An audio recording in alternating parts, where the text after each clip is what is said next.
Metal Bat will be the next SSR Plus character to start off the new year. So here's everything you need to know about Metal Bat and whether or not he is worth pulling for. So let's get into his attack skills. So for his basic attack, he attacks a single target with 3 hits for 150% of his attack. And for his ultimate attack, he attacks a single target with 3 hits for 120% of his attack, and deals additional charge damage for 380% of his attack. Now after his initial attack, he launches consecutive follow-up against the main target and 2 other enemies with the lowest HP. So essentially, using his ult will allow you to attack a total of 4 times, 2 towards the main target and 2 towards other low HP enemies. And if you have his keepsake, you will unlock his Ultra Ultimate attack, where he attacks a single target with 3 hits for 150% of his attack, and deals additional charge damage for 420% of his attack.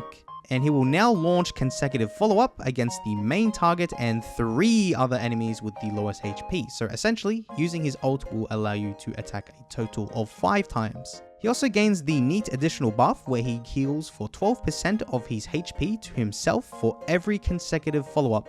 So you will be able to heal for 48% of his HP, as he'll be able to follow up to 4 times, which grants him great survivability, so his keepsake is definitely worth it and very, very strong. So now going through his passive skills, so for his regular passive, at the start of battle he grants permanent immunity against stun to allies in the same row, which does not include Metal Bat as of yet, so he will still be able to be stunned. And from round 3 onwards, he grants immunity against extra damage to himself. Now if you limit break him to 5 stars, he grants permanent immunity against stun to the entire row, which now includes Metal Bat. And from round 2 onwards, he grants immunity against extra damage to himself. And if you manage to unlock his 5p awakening, he grants immunity against extra damage to himself from round 1, so throughout the entire battle. Now moving on to his awakened passive, so he triggers reborn after being defeated, which can trigger up to 3 times, and he heals for 40% of HP every time. Now the difference with this reborn is that he will be able to revive even when all of your allies are dead, so the battle will not end until after Metal Bat has used up all of his reborn chances. This will create a strong synergy with Carnage Kabuto, especially if you do have Awakened to Carnage. Now as well as which, when reborn is triggered, he launches consecutive follow-ups against one enemy with the lowest HP, which is much like his ultimate attack. Now if you do manage to unlock his second awakening, he will be able to trigger reborn up to 4 times, which he heals for 70% of his HP every time, of which every time he does reborn, he'll be able to launch consecutive follow-ups against 3 enemies with the lowest HP, which is absolutely insane. So to give a comparison, if your Awakened 1 Metal Bat has used all 3 of his revive chances, he will only be able to follow up to 3 times from his revives overall. Now compare that to when Awakened 2 Metal Bat uses all 4 of his revives, he'll be able to follow up to 12 times from his revives overall. So essentially, you are quadrupling the amount of follow-ups he can deal per battle, just in terms of revives alone, not including his ultimate attack, which will lead to even more follow-ups. So his second Awakening 2 alone is just purely insane. It will be very strong in PvP for a decent amount of time, but he really shines in PvE. Now going through his enhancements, so for his talent page, I would recommend unlocking both of his talent pages, and from his second page, upgrade his base attack and damage rate, and from his third page, upgrade his base attack and ult damage. Those should be your top priority. And then those marked inside the blue circles are also good stats to upgrade if you do have the spare talent points to do so. For his damage sigils, use sword sigils, and for his support sigils, use vitality sigils. Now if you do get Metal Bat, he should be your main priority. So with the sword sigils, you want to put them on Metal Bat instead of Carnage. Now with the vitality sigils, you can decide if you still want to keep them on Carnage, but ideally you would want to put them on Metal Bat just to make him survive a bit longer.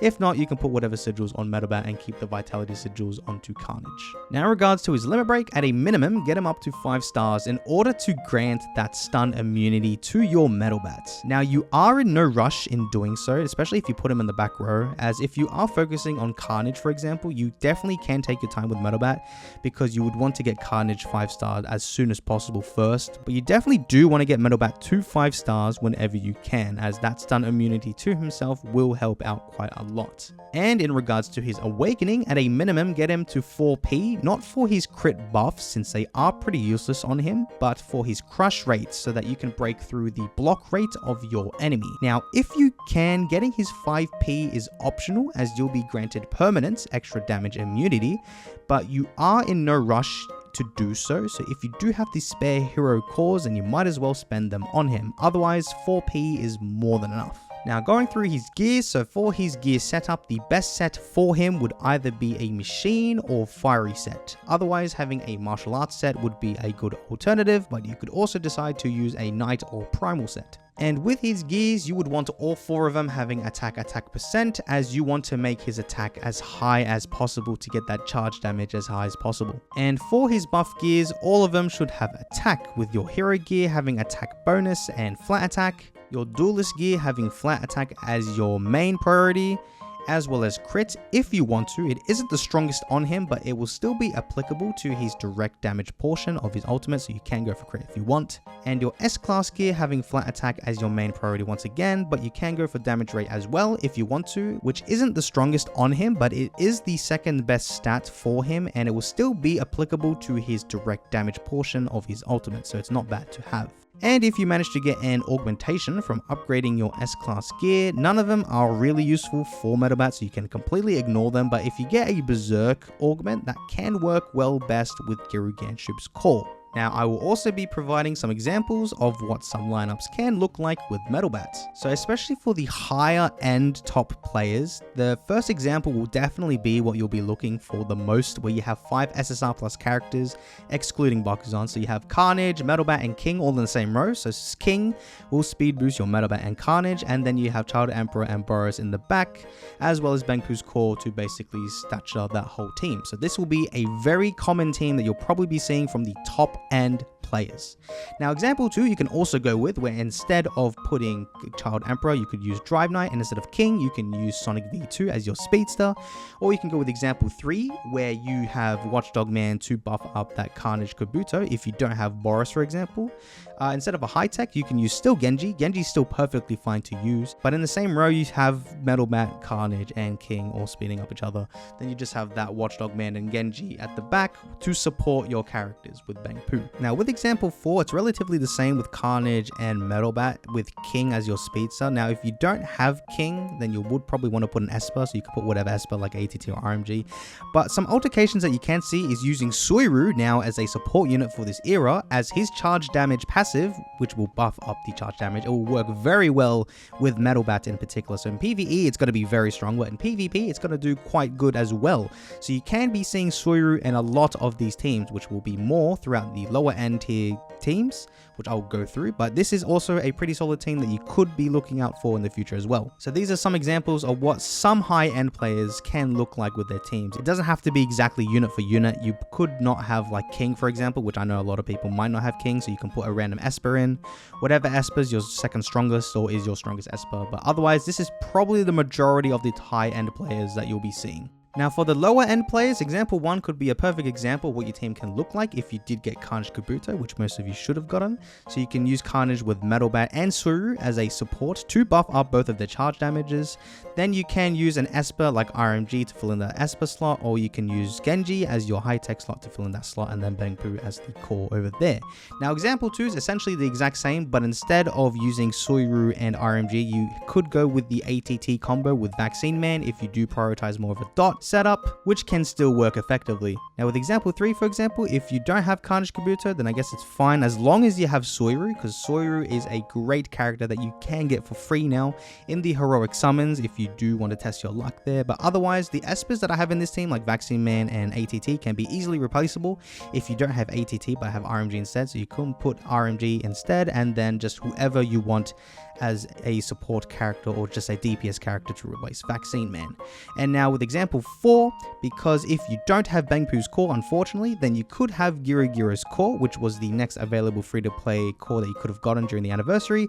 So if that's the case, you can still use Metal Bat in this core with Carnage Kabuto or some grappler in that team. Then you can use the Espers that you need for this core, like RMG, ADT, or Vaccine Man, or just other espers such as Sky King to help your team out. So these are some examples of what some teams can look like for the lower end players, and most commonly probably more in the PvE side of things, since there's no speedsters in this build at all. But you can have a mess around with Metal Bat because he's going to be very strong. So going through the main takeaways from this unit, he has an insane amount of damage potential, as he will constantly be dealing follow-ups, which will inflict charge damage every time. So especially if you are getting both his Keepsake and Second Awakening, his total damage throughout a battle will be absolutely insane. He also has multiple revives, which still activates even when your entire team is dead, which does give your Bakuzans and Awakened to Carnages the chance to revive even after their deaths and once if the battle was over, if everyone died. He also has great synergy with Carnage because of this mechanic, which I just talked about, as the PvP battles from now on will most likely end in a 2v2 situation between Metal Bat and Carnage. Now, during my Carnage Kabuto video, I stated my reasons why Awakened to Carnage isn't as overpowered as it seems with Metal Bat, as Metal Bat can finish him off as soon as Carnage revives in these 2v2 situations. So do be sure to check out that video, or that part from my Carnage video, if you haven't done so already. He is a great duelist for Training Center as well as for Bengpu's core. So in Hero PvP game mode, he is going to be your carry for a whole entire year, even over Atomic Samurai until Drive Night comes out. That's when he starts losing his value, but he still has a whole year into him in terms of Hero PvP. And finally, he will remain OP in PvE for a very long time. His longevity is insanely long. He'll be strong in PvE for even more than a year. And even when most of the late SSR Plus characters do come out, as long as you have his Keepsake and or his Awakened 2, he won't be needing that high demand of sacks. He will still be able to do his job as a sub DPS and to help out your main units with all those sacks into those units. So Metal Bat is still going to be essential for PvE. He's going to be strong for a very long time. Now, in regards to his cons, there are a few of them, being that he only has a 50% chance to block stuns, so it is not 100%, much like Child Emperor's dot immunity, where it's only 50% as well. But Metal Bat will be able to at least soft counter those Gale Wind users. He also requires heavy investment, where you have to pull for at least his Keepsake and or his Awakened 2 in order to make his kit work.